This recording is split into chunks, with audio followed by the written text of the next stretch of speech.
to the Formula One show, or TF1 for short. My name is Tinus Ferreira, your trusty host and rudder that steers your rickety boat along the stormy river that is the world of F1. Now, alas, we did not have a race weekend to analyze this week, so I thought it would be a good idea to have a look at the most memorable and interesting intra-team battles seen in recent memory. Yes, folks, we will be discussing my top 5 teammate rivalries based on overall competitiveness, controversy, and all-around drama. This will be split into 2 parts, with this episode being the first, where I will be discussing numbers 5, 4, and 3 on my list. If you think I missed a pair of teammates, or if you don't agree with my analysis, feel free to call me out online. Without any further ado, let's get cracking. So, the number 5 intra-team battle, or best teammate rivalry on my list, is between Charles Leclerc and Sebastian Vettel. Now I know, I can already hear the people with pitchforks asking and shouting, how can a pairing of teammates that have only driven 3 races together make my list of top teammate battles? Well, I need you all to calm down, take a deep breath, and bear with me. The fact that these two are the inspiration for this episode is why I've decided to include them here at number 5. 3 races in, and there's already been ample controversy to analyze. Firstly, I think it is worth considering that they've raced together for 3 races, and already in all 3 of these races there's been team orders. In the first race at the Australian Grand Prix, Leclerc was absolutely harrying Vettel from behind, where Ferrari basically told him that no, he's not allowed to overtake Vettel and he has to hold station, and Leclerc duly complied without a huff or a puff. Secondly, at the Bahrain Grand Prix, after having qualified on pole, Leclerc had a bad start with Vettel overtaking him, and then a few laps later Leclerc pulled himself together and was seen and was widely regarded as being the faster car, with him being all over the back of Vettel's Ferrari. The team again told Leclerc that he's not allowed to overtake Vettel for at least 2 laps while they basically figure out what they wanted to do. This occasion, Leclerc actually did not listen to them and overtook Vettel at the first available opportunity. And then lastly, and probably the most controversial, where Leclerc overtook Vettel at the start, and after a few laps Ferrari decided that no, in actual fact they believe that Vettel is faster and will probably have a better chance of catching the Mercedes, and duly ordered Charles Leclerc to let Vettel pass, with Leclerc doing so but with a huff and a puff and being quite annoyed and having quite a few choice words on the radio for his beloved team. So I think the most important question, keeping all of this in mind, is will Leclerc continue to listen to Ferrari if at every race they basically tell Leclerc to make some sort of concession to his more experienced teammates? Because let's be honest, there's a massive expectation around Leclerc, and Leclerc has been widely seen as by myself included, as being a very, very exciting prospect and really someone for the future and a world championship of the future.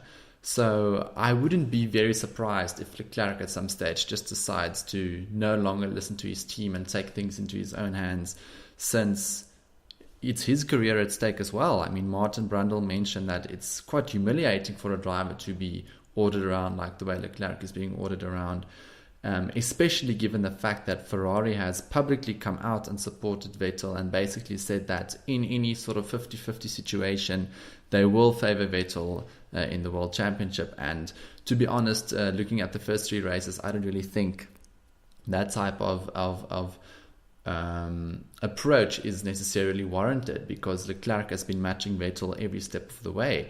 And also, given the fact that he's brand new in the team, he's still getting used to the car. I mean, that needs to tell Ferrari that this is actually quite a serious guy, and that as the season progresses, chances are he might have a better probability of winning the World Championship. But let's see how that all unfolds. Another interesting thing that I've seen become more prevalent on social media now, especially in recent times, is how popular Charles Leclerc is on social media. And I mean, just with the fans in general, I think most Formula One supporters and Formula One fans have really, really taken a liking in him. And I really do think that might also be something that will become quite an interesting dynamic if Ferrari keeps beating down the new darling of Formula One, as it were. And then I think the last thing to mention, and I think the main reason that I decided to add these two to my list, is just the amount of intrigue that there still is, and the amount of interesting, developments that is still going to come out of this pairing, where, is this rivalry going to develop over years to come? Is it going to develop over the next few races to come? I mean, what's going to happen in Azerbaijan? Leclerc is a known entity now to Vettel. So Vettel, I think, will know more what to expect. And we all know how good Leclerc is around Baku. I mean, he had an excellent race at Sauber there last year, and he obviously won the race in Formula 2 a few days after the passing of his father. So it's going to be fascinating to see how these two get along, and whether they're going to keep, being all friendly to each other as the stakes are higher and as the pressure increases. So I think let's call the tale of the tape, just basically how the two compare in terms of basic statistics. Currently, 3 races in, Vettel is 1 point ahead in the Drivers' Championship, so basically nothing between them there.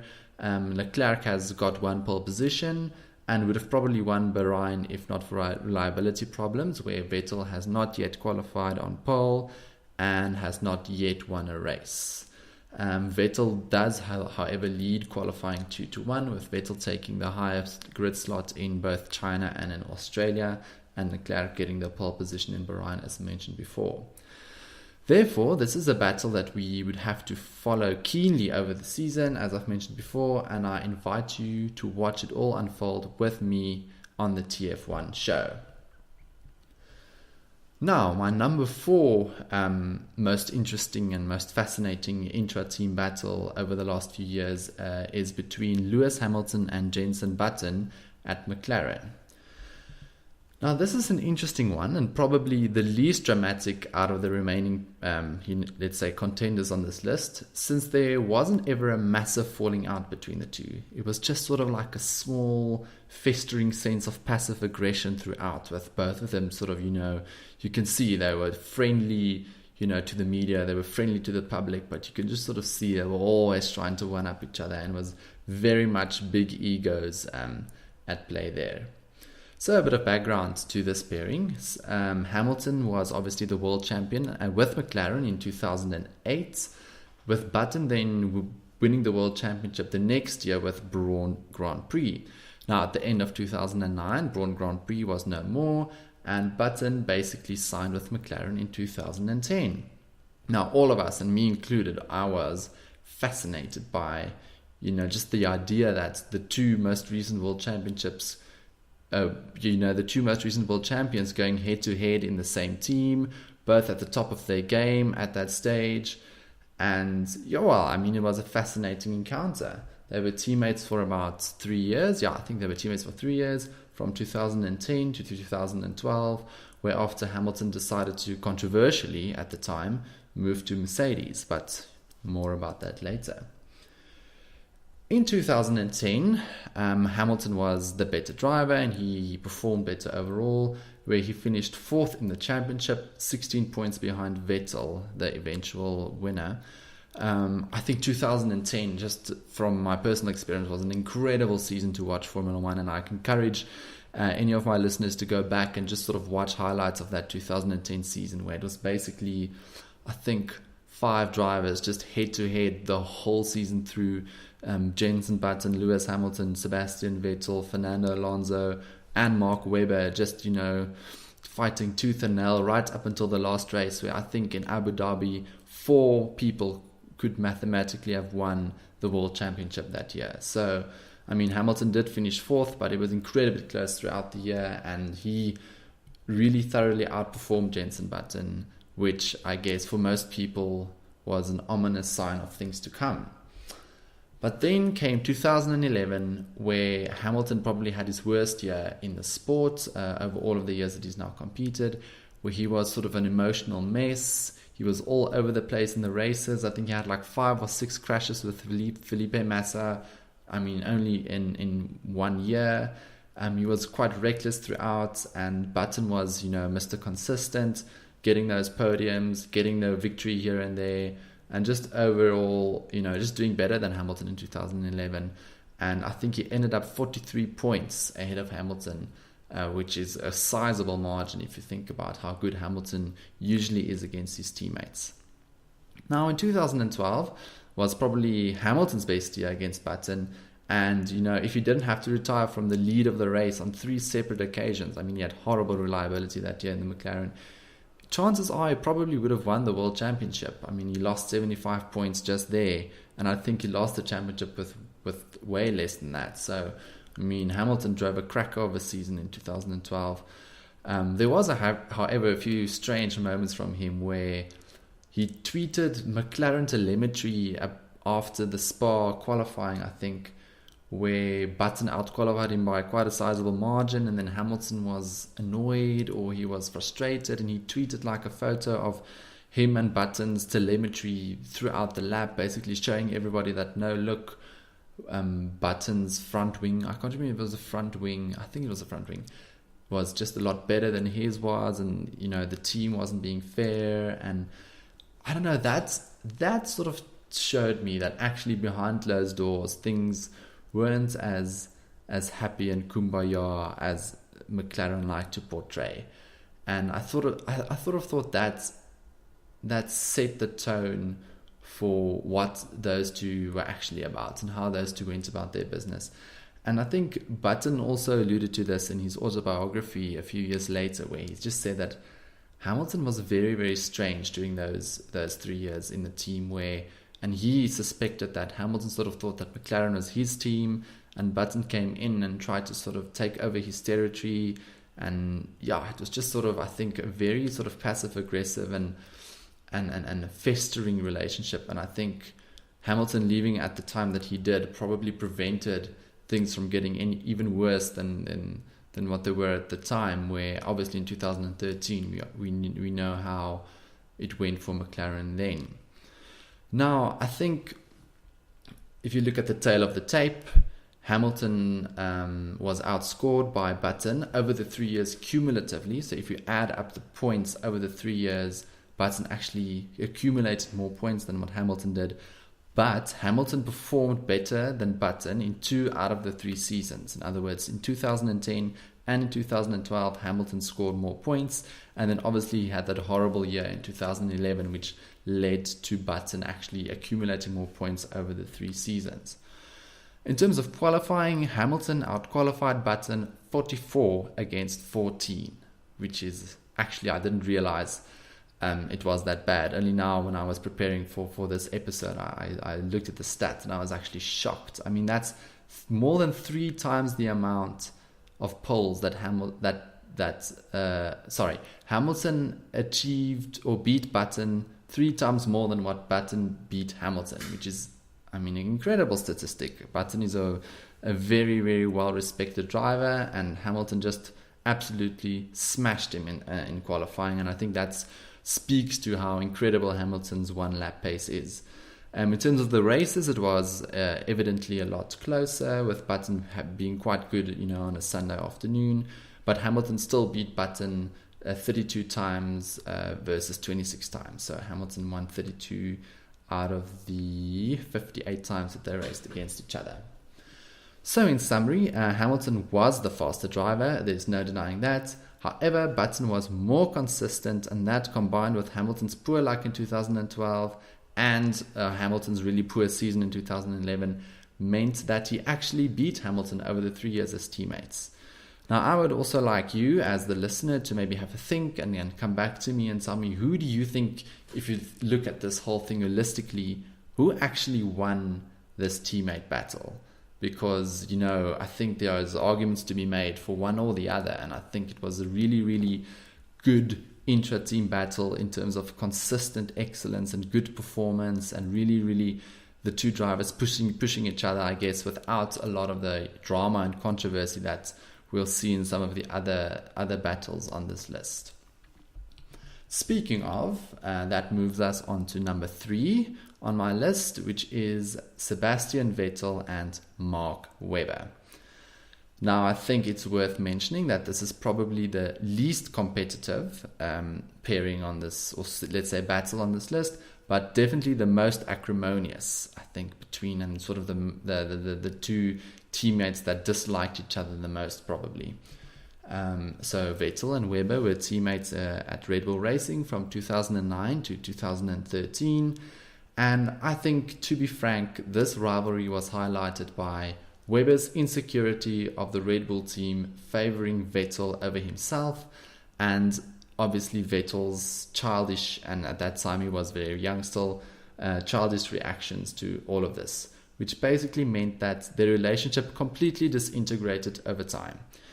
Now, I think the three major flashpoints here to mention over that period were during the 2010 Silverstone Grand Prix, where, to me, up to this day, it's just the most bizarre thing that Red Bull did, and I still can't understand why they decided to do what they did, or why they decided to do what they did, where Vettel's new upgraded front wing that they brought to that race at that time broke, and then the team basically decided to give Webber's shiny new, undamaged front wing to Vettel, and then for Webber to run with the old spec front wing.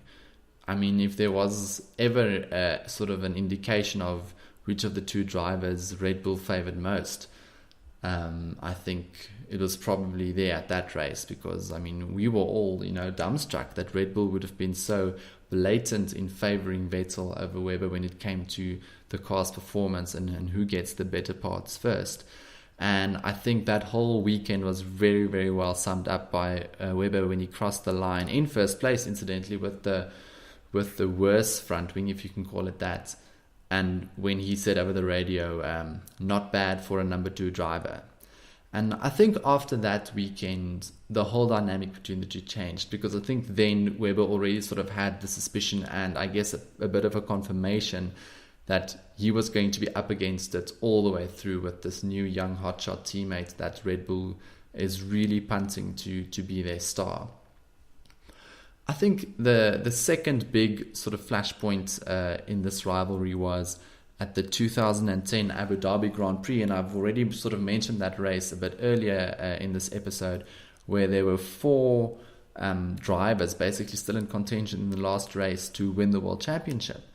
And with Webber and Vettel obviously being 2 of them. And Webber, as far as I'm aware, was actually leading the championship going into that race. So he was obviously in the better position. And then Red Bull just didn't put him in the position to win the race like what they did with Vettel. And let's be honest, I don't think it's completely Red Bull or Vettel's fault. I mean, I'm sure Webber also played his part. But I think with Vettel then sort of coming from behind and winning the championship out of the blue, I think that would have irked Webber to no end, with Vettel winning that championship, especially with Webber being the leader coming into that race. And I sort of think that was always where he felt was his biggest chance that he then lost. Obviously in 2011, Vettel just ran away with the championship. Webber didn't really have a chance. And then I think through the 2011 and 2012 seasons, you could just see Webber becoming more and more frustrated with the status quo and the fact that Vettel was the star, this child prodigy, and he was sort of the nearly ran, the almost guy. And I just think it sort of builds up and builds up and builds up into the point where at the 2012 Grand Prix in Brazil, where Vettel was again fighting for the championship with Fernando Alonso. It's the last race. Just after the start, Webber basically squeezed Vettel into the wall, which sort of caused him to spin and crash into, I think, Bruno Senna's car, and basically put Vettel's whole championship in jeopardy. And Red Bull and Christian Horner later admitted that he thinks that action by Vettel, that decision by Webber, was the reason that then led to the sort of main flashpoint that we then saw just a few races after that at 2013 Malaysian Grand Prix, which is widely known as the Multi-21 scandal. Now, if you don't know about the Multi-21 scandal, please go and search it on YouTube. It's quite interesting and quite dramatic, especially, you know, the after the race footage and the podium and everything was super, super tense and awkward, which obviously makes for great watching. But basically what happened in 2013 was Webber was comfortably in the lead with Vettel in second place. At the time, obviously, Red Bull had such a dominant car, so it was usually one of the two in first and second. And Red Bull told Webber that no, he can turn down his engine and he can protect his tires because they're just going to hold station with Vettel nicely tucked up in second place. But the only thing is, Red Bull didn't tell Vettel that, or they did tell Vettel that, and Vettel just refused to listen. Vettel turned his engine right back up, tried to overtake Webber. There was sort of a lot of battling and, you know, them checking each other out and, you know, Webber defending and Vettel attacking, and the team was clutching out in the paddock, and, you know, it was frantic radio messages, and it was just all very dramatic and all, you know, very, very spicy for all of us to see, with Vettel eventually overtaking Webber. Now you can imagine Webber was frothing. He was furious at Vettel and at Red Bull, because then at that stage he had completely lost his trust in the team, basically. And he freely admitted afterwards that Vettel won't be disciplined for his actions, and that he can basically do whatever he wants. And then, you know, Vettel was all, you know, apologetic, and he showed all of this contrition, and he was like close to tears, and it was just a very, very bizarre situation where he basically realized that he made himself look like a complete idiot. I mean, he lost so many brownie points with the Formula One fans at that stage. I mean, he was booed at every podium after that, and it was just a PR disaster for Vettel and Red Bull. And yeah, I mean, just all this drama basically was the main reason that I thought this was a teammate pairing worth bringing up in this list. So, in short, it was more of a case of Vettel and Red Bull versus Mark Webber, since the team kept protecting Vettel, especially later in his career with them. And this is therefore, I guess, the main reason that these two make the list, since the tail of the tape makes for grim reading if you're Mark Webber. Now, obviously, firstly, Vettel outscored Webber overall in all 5 of the seasons that they were teammates. I guess Webber did get mighty close in 2010, and maybe with a bit more luck, he would have probably won that World Championship. In qualifying, Vettel leads 77-22, so that's a damning statistic if you're Mark Webber. Vettel got 44 poles versus Mark Webber's 13. Vettel won 38 races versus Webber's 9, and in all around sort of race performance, Vettel did better in 66 of them, and Webber did better in 27 of them. So, I mean, it's obvious to see that these two were not really that competitive, but everything that was happening behind the scenes was what made this teammate battle such an interesting watch. That and Christian Horner trying to pretend that he was impartial, which was actually hilarious to see. So, there you go. And that is my number 3 to 5 most interesting intra-team battles seen in recent times. If you agree, or if you think that I am an idiot that should never be allowed near a microphone again, please say so in the comments or on Twitter. I'd be happy to see what you think. Please also rate and subscribe if it's not too much trouble. I will be back soon with my recap of the Azerbaijan Grand Prix and my top 2 teammate battles. See you soon, and bye-bye.